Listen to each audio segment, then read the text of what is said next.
Hi everybody, thank you for joining me and thank you for coming back to my channel for another video. So in today's video we are exploring the Markfield Alterstones.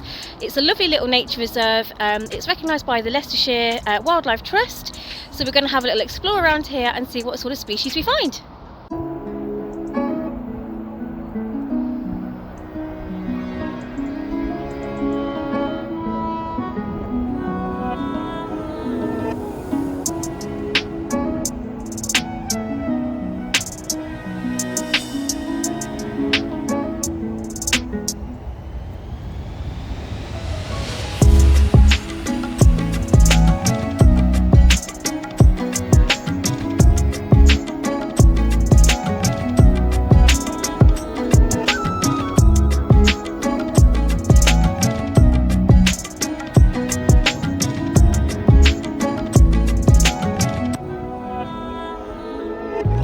Harebell. This is a delicate flower. When looking it up, it will be classed as light blue in colour, but it certainly looks more lilac to me. They're easily recognisable by the drooping flower heads that stand on the end of fine stems. The stems look almost like they're too thin to hold up such a large flower head. The basal leaves, that means the leaves are at the bottom, are heart-shaped, although they can be quite difficult to find amongst the grass. You're certainly going to identify these by the flower. They flower from May to November, although here in the UK they generally flower between June and September. This makes their flowering season one of the longest flowering seasons for wildflowers. They have a very wide distribution and can be found across the whole of the UK, America and the whole of Europe. It's a very tolerant plant. It does prefer undisturbed ground and slightly dry conditions, but it is very tolerant and it will tolerate full sun, shade, dry, moderate moisture. You can find it in woodland, grassland and even sandy conditions. Lesser stitchwort. This is a lovely little flower and it can be easily missed if you're walking through some grassland or woodland and you're not sort of looking carefully. It's very small and tends to sort of be quite low-lying to the ground. They have small white flowers that can be found on the ends of tiny thin stems. The petals are deeply divided. In most cases, it looks like the flower heads have 10 petals, where in fact they only have 5. The divide is more than half the length of the petal. This is a distinguishing feature and something that can be used to identify this stitchwort from other stitchwort in the family. The leaves are grass-like, with a pointed tip and lanceolate shape. The small flowers provide important ecosystem services, providing food and shelter for insects and bees. Small mammals such as mice and voles also like to use the flowers for food. They're usually found in grassland, woodland, hedgerows, roadsides and heathland. They can grow to about 30 centimetres tall, so the size of a full ruler, and they're found widely across the UK, Europe, America and Asia. White clover. This lovely flower is probably easily recognisable and probably most well known. It has a globe-like head that's made up of many small white flowers. Sometimes these flowers have a pink tint and they will brown with age. They provide food for grazing animals, mice, bees and also butterflies. They flower between May and October and the foliage is seen all year round. The leaves are trifoliate. What that means is there are 3 leaflets per leaf, and if you're lucky, you might find one with 4. On occasions, the leaves will have a pale green arrowhead on the leaves. They're found in grassland, gardens, hedgerows, and they're now being used to replace conventional grass lawns. They will self-seed and crawl across grassy areas quickly and have a very long growing season. They're very hardy and can tolerate almost all soil types and thrive in full sun. The clover has been used in many different cultures to represent divinity. The 3 leaves can be associated with the Trinity, either the maiden, the mother, and the crone in paganism, animal, vegetable, and mineral in Druidism, or the Holy Trinity in Christianity. They have been used for many spells and medicines over the years and are conventionally used to attract abundance and to bring good luck to the home. Creeping thistle. This is a small member of the thistle family. The leaves are lobed and spiny, but the stem is free of spines. Lobed means that the leaf has deep divides and sort of cuts into the leaf. The plant is branched, and each branch terminates in a light purple or lilac flower head. Terminating branch means at the end of the branch, the tip of the branch, that's where the flower head is found. With some plants, you can find the flowers all the way down the stems. The flowers are visible between June and September. Once the flowering season has finished, the flower head changes and produces a soft downy seed that are wind blown in late summer. They're found widely across the UK in grassland, gardens and verges. It can be found on disturbed ground and marshy ground. It is very tolerant and can tolerate a great many traditions. An interesting story from folklore is that when the Danish were said to be invading Scotland, Danish soldiers would take their boots off to limit the noises that they made. One evening, a soldier took his boots off and stood on a thistle. The pain was so immense that the soldier screamed and alerted the Scots to the soldier's presence. Bracken. This is a beautiful fern and certainly one of my favourites. It's very large and can be seen in great carpets across woodland and grasslands. It's tripinnate. What this means is that the leaf is divided 3 times into leaflets. The leaves are large and triangular, divided 3 times with small leaflets running up the length of the leaf. The leaves unfurl from tight spirals coming from the ground. The leaves are separated and not connected to each other, which is an identifying feature. When you look down to the ground, you can see lots of separate stems rather than all of the stems all coming from one particular area. Each stem is independent. The rachis or stem has a hairy base, often brown, sort of hairy looking sort of mass at the bottom. And this is where the fronds unfurl from. Another feature about this is the height. It can reach 5 feet tall, which is basically as tall as me. Ferns are an ancient plant and likely show what plants would have been like before flowering plants evolved. Ferns produce spores on the underside of the leaves, which are wind-blown to disperse the seeds. They are found globally, except in Antarctica, and bracken provides protection and cover for birds, mammals, amphibians and reptiles, all that can burrow and sort of hide underneath the thick carpets of bracken and avoid predation. Gorse. Gorse is evergreen, which means it can be seen all year round. It usually flowers between January and June, although it can flower randomly throughout the year, basically whenever it feels like it would appear. The leaves are needle-like and spiky. The flowers are bright yellow and are said to have a coconut smell. Gorse provides food and shelter for birds and insects. They are widely distributed and found in grassland, farmland, moorland, woodland, and even along the coast. Once the flowering season has finished, the seed pods are produced. These tend to be dark purple or grey and hairy. Each seed pod contains 3 or 4 seeds. As gorse is a member of the pea family, the pods are very similar to pea pods. Gorse has roots that are amazing for fixing nitrogen.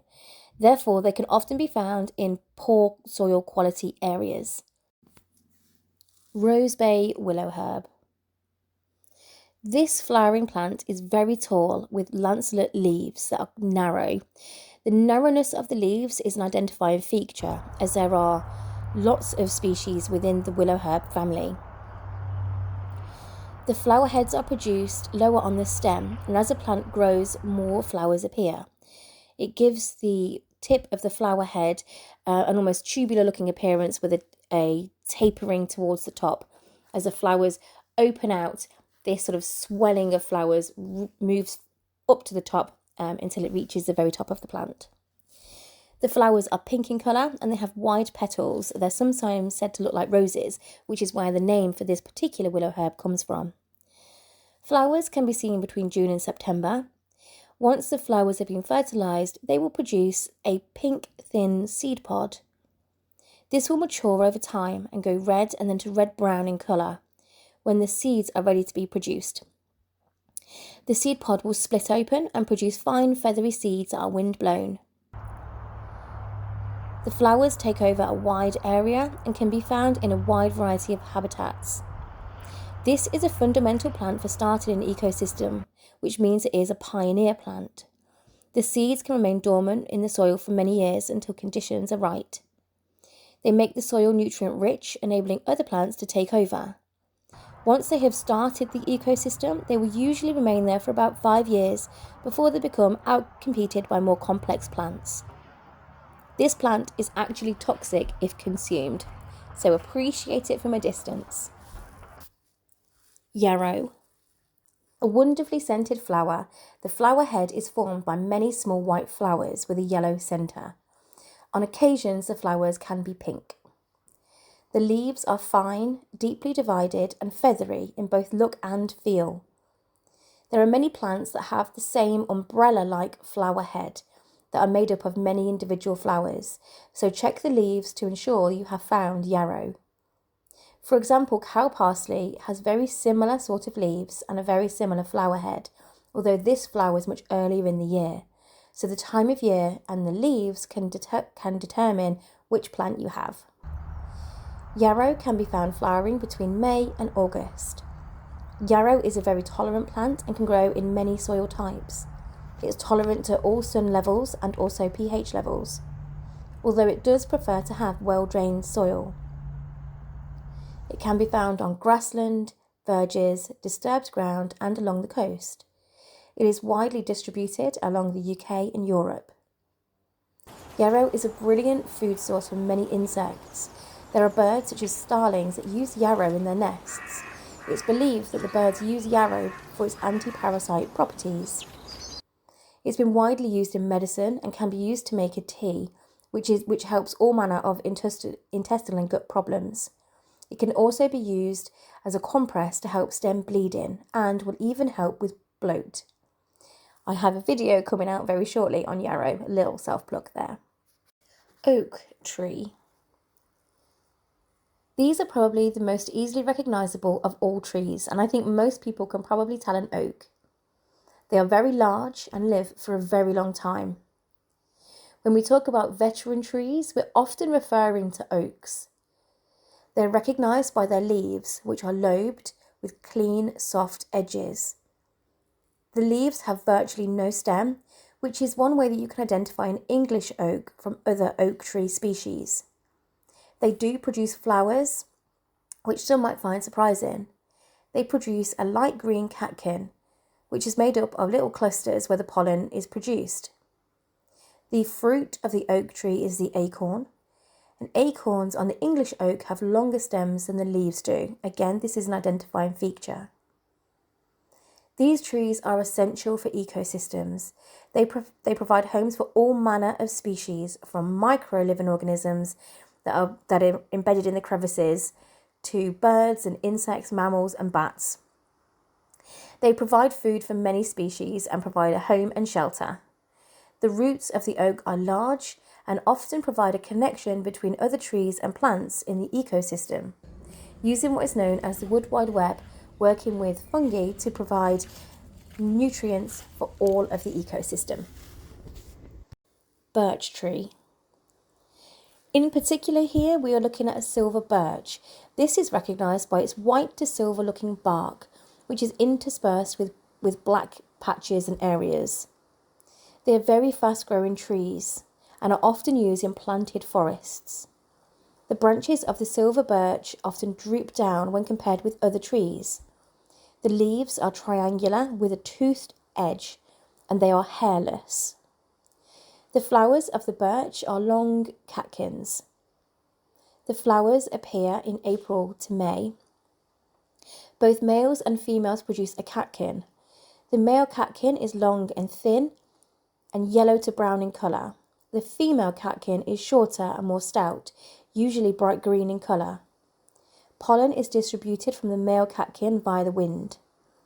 The female catkins will swell and thicken, turning brown and produce seeds that fall from the catkins and disperse. Rowan.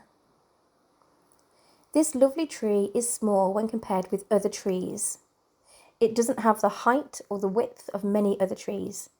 It has a very wide distribution and is found across the whole of the UK, Europe, Turkey and North Africa. The bark of the rowan is silvery grey in colour.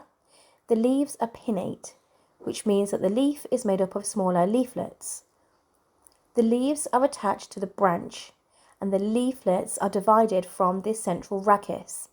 There are up to 15 leaflets on any one leaf. Leaflets are toothed with a serrated edge. In spring, the tree will produce amazing clusters of flowers. From July, the berries will be produced. Each white flower will produce a red berry. The rowan provides food for a great many animals, including red deer that like to eat the young leaves and the bark. The berries are favourites among birds, mammals and insects. The tree is pollinated by a great many insects. Okay, so I have finished the walk and I have decided to come back into the car for me to sort of see you out, I suppose, purely because the road noise here is really quite loud. And it's probably the only thing that's disappointing about this place, to be honest, is that you can hear the motorway from here. Now, obviously the motorway is not too far away, so naturally you're going to hear that noise, but it was really quite loud. So yeah, I did sort of try and record some video while I was inside, sort of where the trees and the fields and everything are, but struggled just because of the road noise. It isn't a huge walk, so I've probably been walking for about 40 minutes and I gave it a good explore. I have stopped, obviously, and sort of taken photos of the plants and the birds and the butterflies and things that I've seen, ready to identify for you inside this video. So it really is not going to take you sort of very long to sort of get round, which I think then is quite nice. It's a great place to bring kids that they can explore around. It's not sort of too particularly dangerous. It's not too steep that they might fall and hurt themselves. So to be fair, it is really quite a nice walk. I'd say it's probably not accessible.